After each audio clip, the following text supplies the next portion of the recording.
Next question देखते हैं दोस्तों। अगला 30 वाला question, 53 people have evacuated from their homes, 5 roads remain cut out and the authorities have forbidden people not to enter the areas unless absolutely necessary। ठीक, क्या बोला जा रहा है इसमें? 53 people have evacuated। क्या बोला जा रहा है कि 53 people जो है have evacuated, उन्होंने evacuate किया।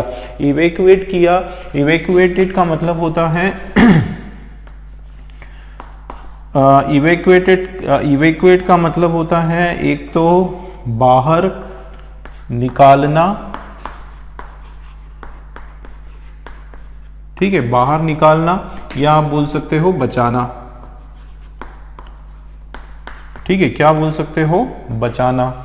अब यहां पर क्या मीनिंग आ रहा है? 50 people have evacuated, मतलब 53 जो लोग हैं, ध्यान देना दोस्तों, 53 जो लोग हैं उन्होंने बचाया, है ना। यहां पर मीनिंग क्या हो रहा है? ने बचाया, ठीक है, have evacuated, हिंदी में यही हो रहा है बिल्कुल।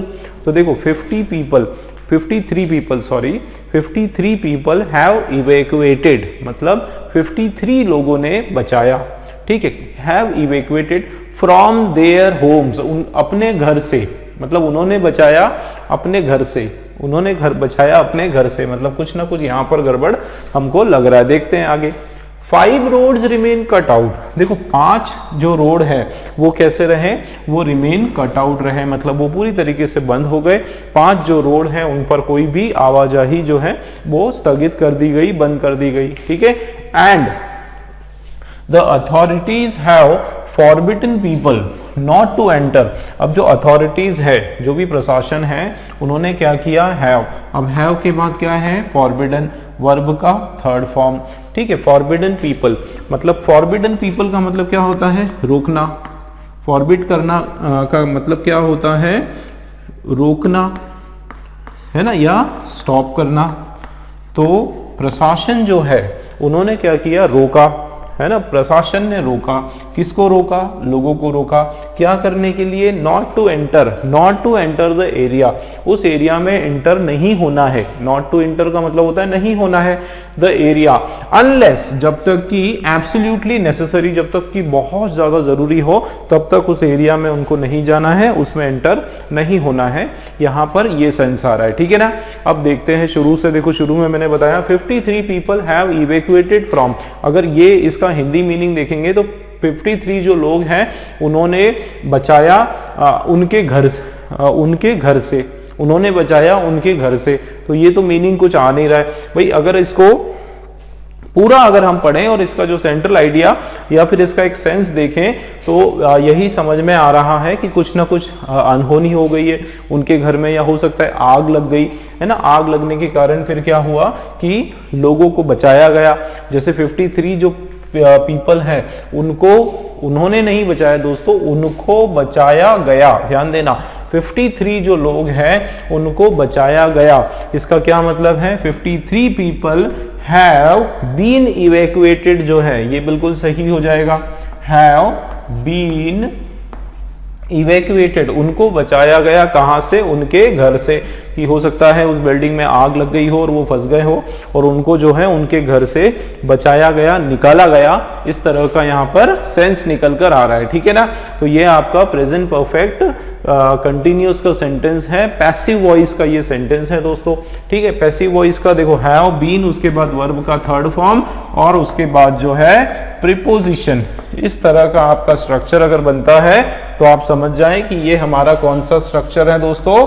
पैसिव वॉइस का स्ट्रक्चर है। और उसका फॉर्मूला ये होता है, या तो हैव या फिर हैज, उसके बाद बीन, उसके बाद ध्यान देना दोस्तों, अगर पैसिव वॉइस है तो उस कंडीशन में बीन और उसके बाद वर्ब का थर्ड फॉर्म आता है और उसके बाद जो है प्रीपोजिशन और उसके बाद कोई सब्जेक्ट। ठीक, इस तरीके का स्ट्रक्चर यहाँ पर दिख रहा है हमको। देखो 53 पीपल हैव बीन इवैक्यूएटेड, उनको बचाया गया, उन्होंने नहीं बचाया, उनको बचाया गया।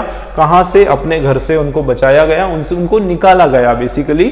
ठीक है, और उसके बाद देखो कॉमा है, उसके बाद 5 रोड्स रिमेन कट ऑफ, की जो 5 जो रोड है, रास्ते जो है वो पूरी तरीके से कट आउट रहे, पूरी तरीके से जो है उन पर आवाजाही बंद रही।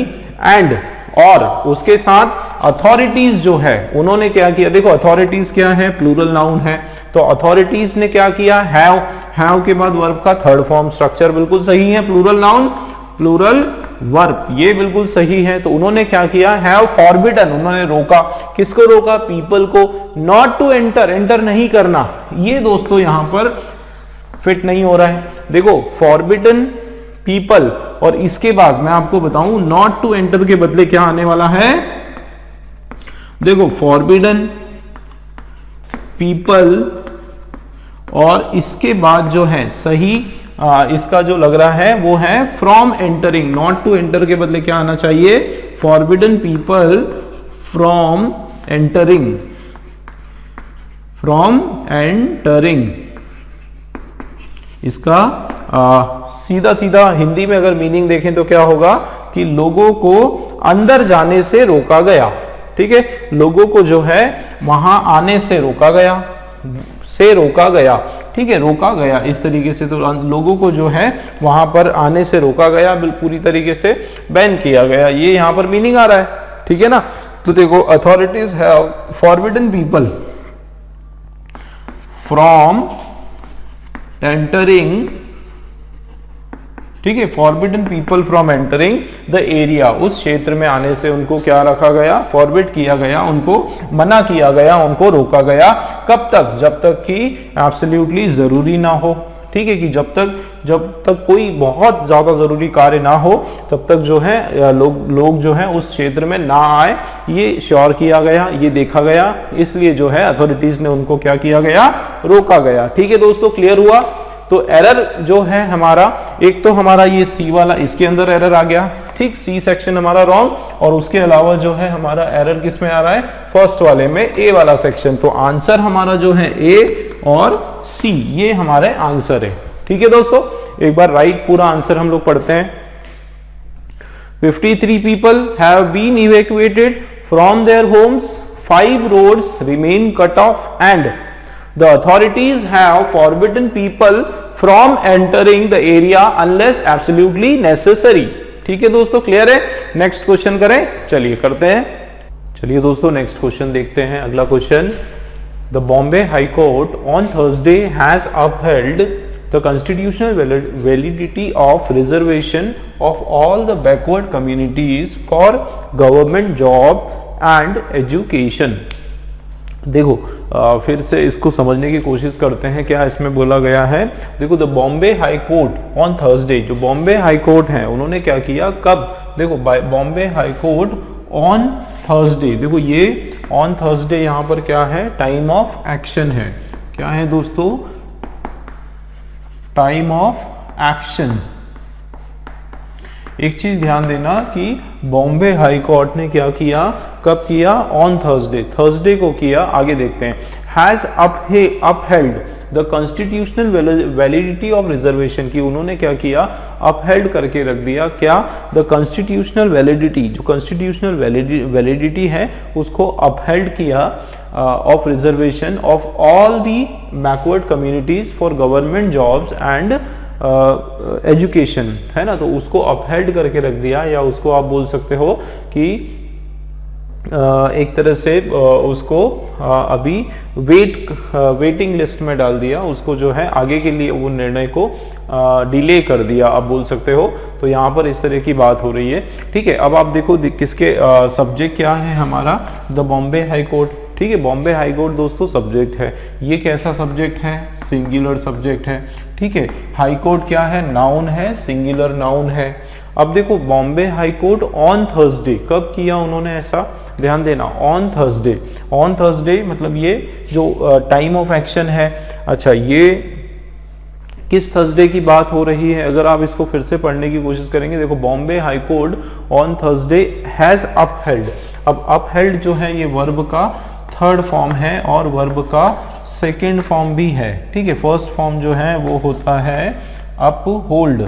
ठीक है, क्या होता है, अपहोल्ड होता है, जो वर्ब का फर्स्ट फॉर्म है, और फिर अपहेल्ड जो है ये वर्ड आपका V2 भी है और V3 भी है। इसका ये मतलब है कि ये हमारा ऑन थर्सडे आया, मतलब ये टाइम ऑफ एक्शन है।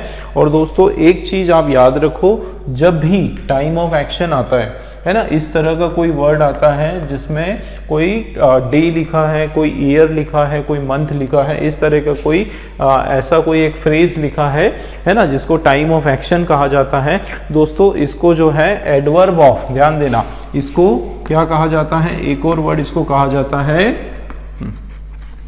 Adverb of past time. ठीक है ना, इसको क्या कहा जाता है, एडवर्ब ऑफ पास्ट टाइम। तो जब भी इस तरह का वर्ड आता है तो ध्यान रखना दोस्तों कि आपका जो सेंटेंस है वो किस में होने वाला है, सिंपल पास्ट टेंस में सेंटेंस हमारा आने वाला है। ठीक है ना, किस में आने वाला है दोस्तों, सिंपल पास्ट टेंस में आने वाला है। इसका मतलब सब्जेक्ट वर्ब का सेकंड फॉर्म और ऑब्जेक्ट, बिल्कुल इस तरीके से स्ट्रक्चर आपका बनने वाला है। मतलब अगर कोई भी टेंस में हो, आपको चेक करना है, उसको आपको कन्वर्ट करना है पास्ट टेंस में। यहां पर क्या दिया, देखो, बॉम्बे हाई कोर्ट कब, थर्सडे को, हैज अपहेल्ड, है ना, हैज अपहेल्ड। तो ये क्या है दोस्तों, परफेक्ट टेंस है। तो परफेक्ट टेंस में यहां पर नहीं होने वाला है, डायरेक्ट हमारा क्या हो जाएगा, सब्जेक्ट, उसके बाद हैज नहीं आएगा, वर्ब, और वर्ब का कौन सा फॉर्म, सेकेंड फॉर्म। और अपहेल्ड जो है ये वर्ब का सेकेंड फॉर्म ही होता है, थर्ड फॉर्म भी होता है। ठीक है, तो यहाँ पर जो एरर है वो क्या है दोस्तों, हैज, ये हट जाएगा। अब हमारा सेंटेंस बन गया किसमें, सिंपल पास्ट टेंस में सेंटेंस आ गया। तो Bombay high court on Thursday upheld, यहाँ अब ठीक हो गया, मतलब एरर जो है वो ए वाले में है। आगे बढ़ते हैं, तो अपहेल्ड, क्या अपहेल्ड किया उन्होंने, कॉन्स्टिट्यूशनल वैलिडिटी जो है किसकी, ऑफ रिजर्वेशन, किनकी, of all the backward communities. Reservation है ऑफ ऑल दी, तो ऑफ ऑल आया दोस्तों, तो जाहिर सी बात है ऑल के बाद प्लूरल नाउन आना है। ठीक है ना, ऑल के बाद क्या आएगा, प्लूरल नाउन। तो बैकवर्ड कम्युनिटीज, ये बिल्कुल बराबर है, of all the backward communities for government job, किसके लिए, for government jobs and education. तो फॉर, देखो इन्होंने ये अपहेल्ड किया, एक कॉन्स्टिट्यूशनल वैलिडिटी को अपहेल्ड किया या रिजर्वेशन को अपहेल्ड किया। ठीक है, बैकवर्ड कम्युनिटीज का जो रिजर्वेशन है उसको बॉम्बे हाई कोर्ट ने अपहेल्ड किया, उस पर स्टे लगाया या जो भी है, और स्टे लगाया। और ये जो वैलिडिटी है ये किसके लिए थी दोस्तों, कहां पर थी, in government jobs and education में थी, गवर्नमेंट जॉब्स एंड एजुकेशन के लिए नहीं थी। तो मीनिंग के हिसाब से अगर हम देखेंगे तो यहां पर फॉर प्रीपोजिशन भी आपका रॉन्ग है, इन प्रीपोजिशन जो है ये बिल्कुल सही होगा। देखो पढ़ के पूरा समझते हैं। देखो बॉम्बे हाई कोर्ट थर्सडे को अपहेल्ड किया उन्होंने, कॉन्स्टिट्यूशनल वैलिडिटी अपहेल्ड, उसको रोक दिया, ऑफ रिजर्वेशन की, of all the backward community, जो जितने भी बैकवर्ड कम्युनिटीज थी उनकी, इन, जो कि कहां किस चीज में, देखो ये किस चीज में अपहेल्ड करके रखा, इन गवर्नमेंट जॉब्स में, और एजुकेशन में जो रिजर्वेशन था उसकी यहां पर बात हो रही। मतलब ये जो रिजर्वेशन है, ध्यान देना, रिजर्वेशन फॉर गवर्नमेंट जॉब्स नहीं होता है। ठीक है ना, रिजर्वेशन जो हम करवाते हैं, कोटा जो दिया जाता है वो गवर्नमेंट जॉब्स के लिए कोटा नहीं दिया जाता है, वो गवर्नमेंट जॉब्स में कोटा दिया जाता है। किसमें, गवर्नमेंट जॉब्स में। तो ये आप याद रखना कि रिजर्वेशन इन गवर्नमेंट जॉब्स होता है, रिजर्वेशन फॉर गवर्नमेंट जॉब्स नहीं होता है। ठीक है ना, इन गवर्नमेंट जॉब्स जो प्रीपोजिशन है वो आपका बिल्कुल करेक्ट होगा दोस्तों। मतलब एरर जो है हमारा किस में है, डी में। ए के अंदर हमारा एरर और डी दो है, ये जो मल्टीपल एरर है, और ये हमारा आंसर ए और डी। ठीक है दोस्तों, क्लियर है। चलिए नेक्स्ट क्वेश्चन देखते हैं दोस्तों। 32 वाला क्वेश्चन हमारा पढ़ते हैं। This perplex trend may be attributed to increasing compliance among projects amidst the aggressive push by the tax authorities to wider the tax base। ठीक है, क्या इसका मीनिंग निकल के आ रहा है कि ये जो परप्लेक्स ट्रेंड है, कैसा ट्रेंड दोस्तों, परप्लेक्स का मतलब होता है डिस्टर्ब। ठीक है, डिस्टर्ब या फिर कंफ्यूज। ठीक है, डिस्टर्बिंग या फिर कंफ्यूजिंग, कंफ्यूज करने वाला ठीक है, ये इसका मीनिंग होता है, ठीक है, डिस्टर्बिंग या कंफ्यूजिंग। तो ये दिस परप्लेक्स ट्रेंड, ये जो ट्रेंड है, ये जो डिस्टर्ब करने वाला ट्रेंड है, ये हो सकता है मे बी अट्रीब्यूटेड टू का मतलब होता है रीजन, कारण, ठीक है, ये एक कारण बताने के लिए कि ये इसका क्या कारण हो सकता है। इसका कारण हो सकता है इंक्रीजिंग कॉम्प्लायंस, है ना, इंक्रीजिंग क्या, कॉम्प्लायंस। कॉम्प्लायंस का मतलब होता है फॉलो करना, ठीक है, फॉलो या फिर पालन करना, या फिर अनुपालन जिसको बोला जाता है, ठीक है, अनुपालन, ये इसका मीनिंग निकल के आ गया कि इंक्रीजिंग कॉम्प्लायंस, एक तरह से फॉलो करना या उसको पालन करना, उसको चलाना अमंग प्रोजेक्ट्स, अलग अलग प्रोजेक्ट के बीच में। अमिट्स का मतलब होता है कि बीच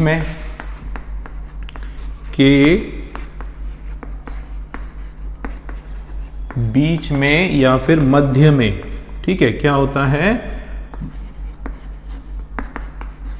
मध्य में, ठीक है, कि बीच में या मध्य में। अमिट्स द एग्रेसिव पुश, एकदम एग्रेसिव जो पुश है, बहुत फोर्सिंग जो पुश है बाय द टैक्स अथॉरिटीज, जो टैक्स अथॉरिटीज के द्वारा जो पुश है, किस कारण से, to wider the tax base. तो इसका मीनिंग यहाँ पर क्या निकल के आ रहा है कि ये जो परप्लेक्स, ये जो कंफ्यूजिंग ट्रेंड है, ये किसके कारण है, ये एक्चुअली ये जो अलग अलग प्रोजेक्ट्स हैं उनके बीच में जो एक कॉम्प्लायंस हुआ है, एक जो इनके बीच में जो पालन हुआ है, समन्वय हुआ है ना, और उसके साथ साथ जो है एक एग्रेसिव पुश दिया गया, एक फोर्स किया गया टैक्स अथॉरिटी के द्वारा, इसके कारण, है ना, ताकि वो क्या कर सके, टू वाइडर कर सके टैक्स के बेस को। ये इसका मीनिंग है।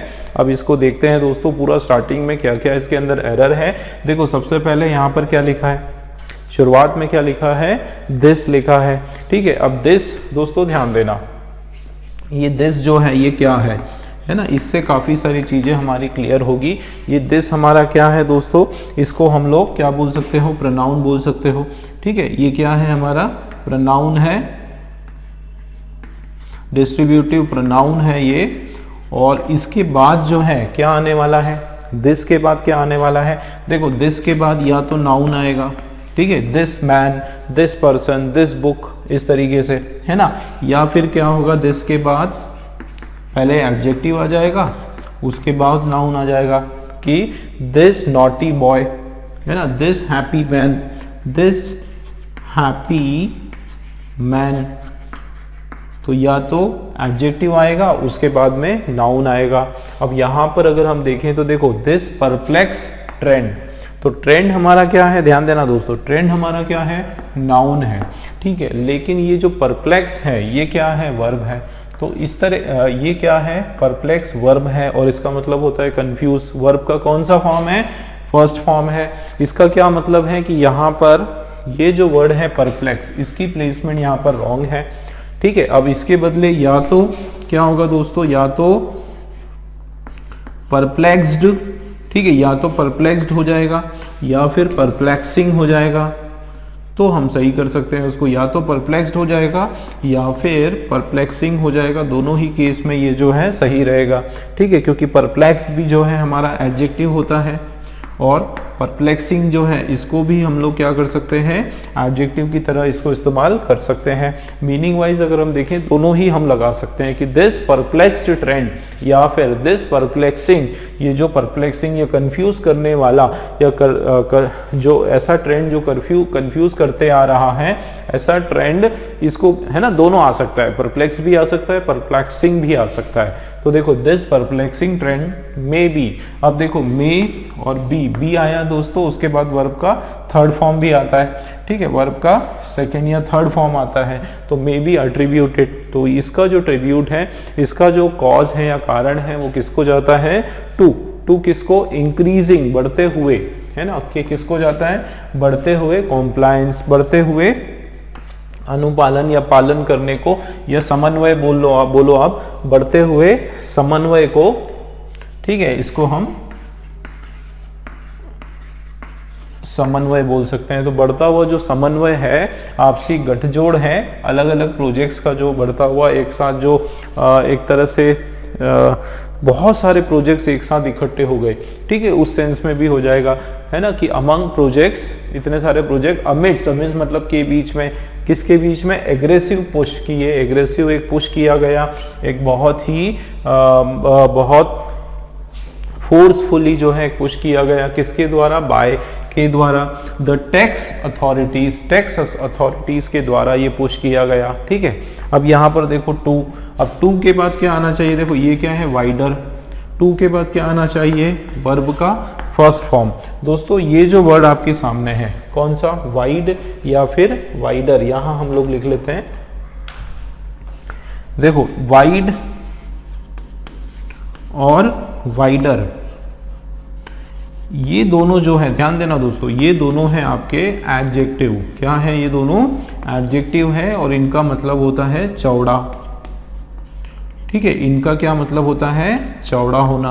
अब यहां हमको अगर वर्ब चाहिए तो इसका जो वर्ब फॉर्म है वो बन जाएगा वाइडन, क्या बन जाएगा, वाइडन, जो कि वर्ब का फर्स्ट फॉर्म है, ठीक है। और ये होता है हमारा वर्ब, इसका मीनिंग होता है चौड़ा होना, ठीक है, ये वर्ब का फॉर्म है, इसका मतलब होता है चौड़ा होना, वाइड होना एकदम, ठीक है, उस सेंस में। तो यहाँ पर एरर हमारा यहाँ पर भी है, वाइडन नहीं आने वाला है, इसके बदले वाइडन, ये हमारा करेक्ट हो जाएगा, ठीक है ना, वाइडन जो है ये राइट हो जाएगा, to widen the tax base. इसका मतलब एरर हमारा कहाँ पर है दोस्तों, डी वाला हमारा एरर, ठीक। उसके अलावा जो है किसके अंदर एरर आया हमारा, यहाँ पर परप्लेक्स के अंदर हमारा एरर आया, मतलब ए और डी जो है ये हमारे आंसर है, ए और D, this is our answer, is it clear, ठीक है। अब देखो वापस एक बार हम पढ़ते हैं पूरा राइट आंसर, देखो तो ये क्या हो जाएगा दोस्तों, दिस परप्लेक्सिंग या फिर दिस परप्लेक्स्ड, ठीक है, दोनों में से कुछ एक हो जाएगा कि this perplexing trend may be attributed to किसको, इंक्रीजिंग कॉम्प्लायंस अमंग प्रोजेक्ट्स के बीच में, अमिड्स द के बीच में, अमिड्स द एग्रेसिव पुश, उसके साथ साथ जो एग्रेसिव पुश किया गया by the tax authorities to widen the tax base, ठीक है। तो ए और डी जो है उसमें हमारा एरर, ठीक है दोस्तों, क्लियर है। चलिए नेक्स्ट क्वेश्चन देखते हैं, नेक्स्ट क्वेश्चन देख लेते हैं दोस्तों। अगला क्वेश्चन आपके सामने 33 वाला हमारा जो क्वेश्चन आप देखें, a poor regulated pharmaceutical industry mean that antibiotics are freely available to them who can afford them, ठीक है। फिर से इसका मीनिंग देखते हैं कि एक poorly regulated pharmaceutical company industry, एक ऐसी इंडस्ट्री जो बहुत ही पुअर रेगुलेटेड है, बहुत ही अच्छे से गरीब, बहुत ही बेकार तरीके से, मतलब वीक जो रेगुलेटेड है, मीन दैट, उसका क्या मतलब है कि antibiotics are freely available to them, उन लोगों को जो है एंटीबायोटिक्स जो है वो एकदम मुफ्त में उनको अवेलेबल हो जाती है, हु कैन अफोर्ड देम, कि ये इसका ये मतलब है कि एंटीबायोटिक जो है वो किसको अवेलेबल हो सकती है, जो भी उसको अफोर्ड कर सकते हैं, इस तरीके का यहाँ पर मीनिंग हो रहा है, ठीक है। अब हम देखते हैं कि हमारे सेंटेंस का स्ट्रक्चर दोस्तों क्या है। आप देखो क्या है, अब क्या है, आर्टिकल है, ठीक है ना, हमारे पास आर्टिकल है, और आर्टिकल का क्या स्ट्रक्चर है दोस्तों, भाई आर्टिकल के बाद डायरेक्ट क्या आता है, या तो आर्टिकल के बाद नाउन आ सकता है, ध्यान देना, या तो आर्टिकल के बाद नाउन आ सकता है, या आर्टिकल के बाद क्या आ सकता है दोस्तों, आर्टिकल के बाद आ सकता है एडजेक्टिव प्लस नाउन, ठीक है, जो कि ये एडजेक्टिव इस नाउन को डिफाइन करता हो, या फिर आर्टिकल के बाद आ सकता है एडवर्ब, ठीक है ना, क्या आ सकता है, adverb plus adjective plus noun. अब आप बोलोगे कि सर एडवर्ब क्यों आता है, एडवर्ब तो वर्ब को डिफाइन करता है, लेकिन दोस्तों आपकी जो इंफॉर्मेशन है वो अधूरी है, एडवर्ब जो है वो केवल वर्ब को डिफाइन नहीं करता, याद रखना, ठीक है ना, एडवर्ब जो है वो मात्र वर्ब को ही डिफाइन नहीं करता है, वो और भी बहुत सारी चीजों को, वर्ड्स को डिफाइन करता है। देखो कैसे, एडवर्ब जो है वो वर्ब को डिफाइन करता है, एडवर्ब एक दूसरे एडवर्ब को भी डिफाइन कर सकता है, एडवर्ब एडजेक्टिव को भी डिफाइन करता है। ध्यान देना दोस्तों, एडवर्ब जो है एडजेक्टिव को भी डिफाइन करता है। एडवर्ब आपका जो है किसी पूरे फ्रेज को, किसी क्लॉज को या पूरे के पूरे सेंटेंस को भी जो है एडवर्ब डिफाइन कर देता है, ये याद रखना, ठीक है। जैसे एक example, unfortunately he is no more, ये हमने लिखा अनफॉर्चुनेटली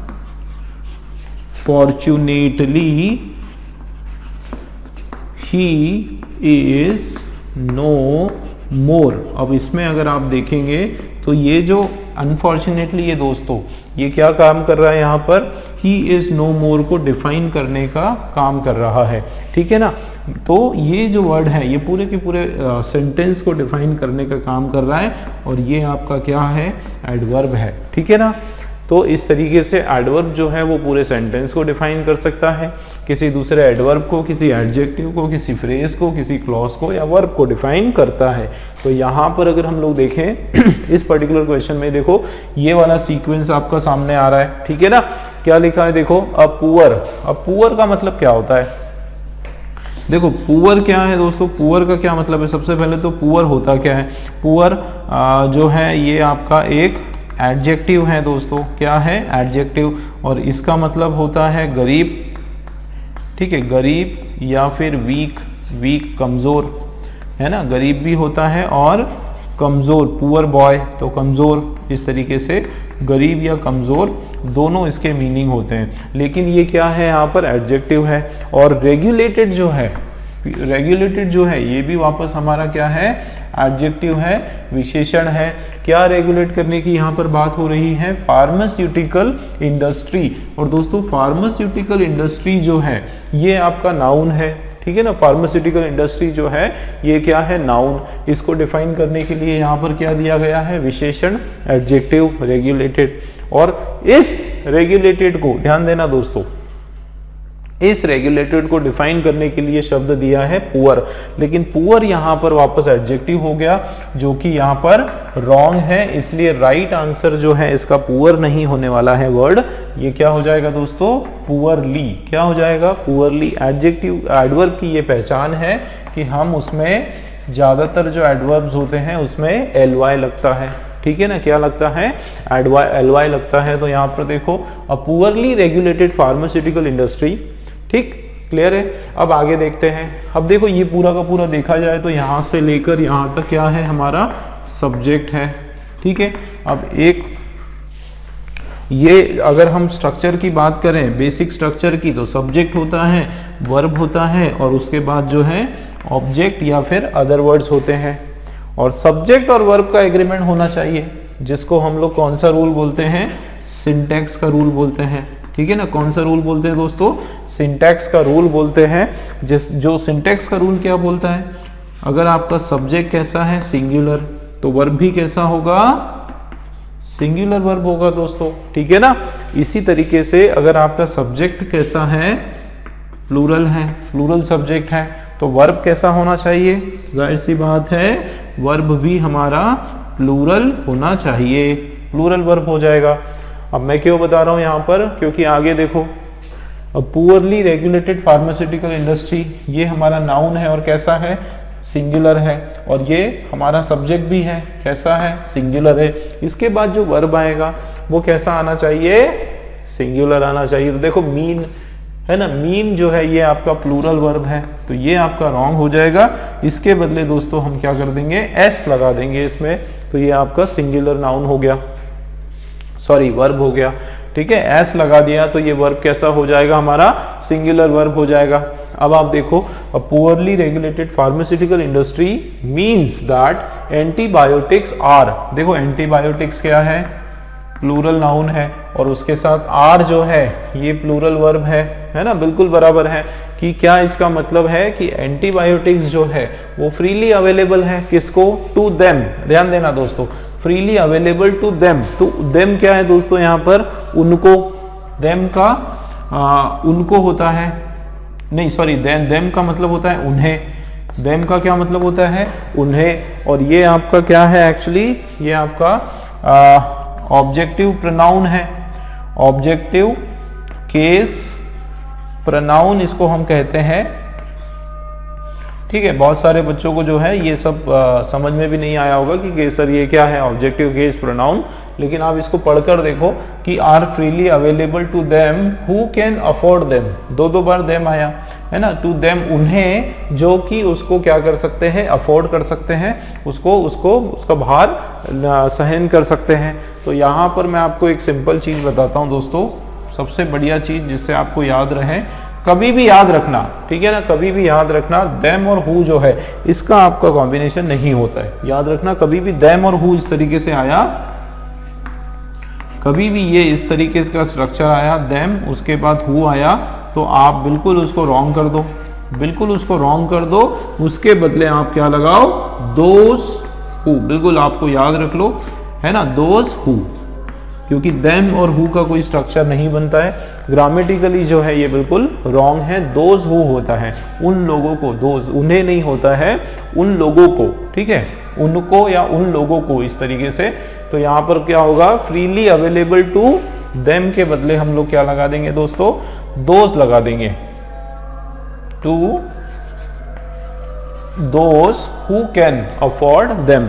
इसका मतलब एरर जो है हमारा यहाँ पर डी भी हमारा रॉन्ग है, और उसके अलावा जो है बी में भी हमारा मिस्टेक है और ए में भी मिस्टेक है।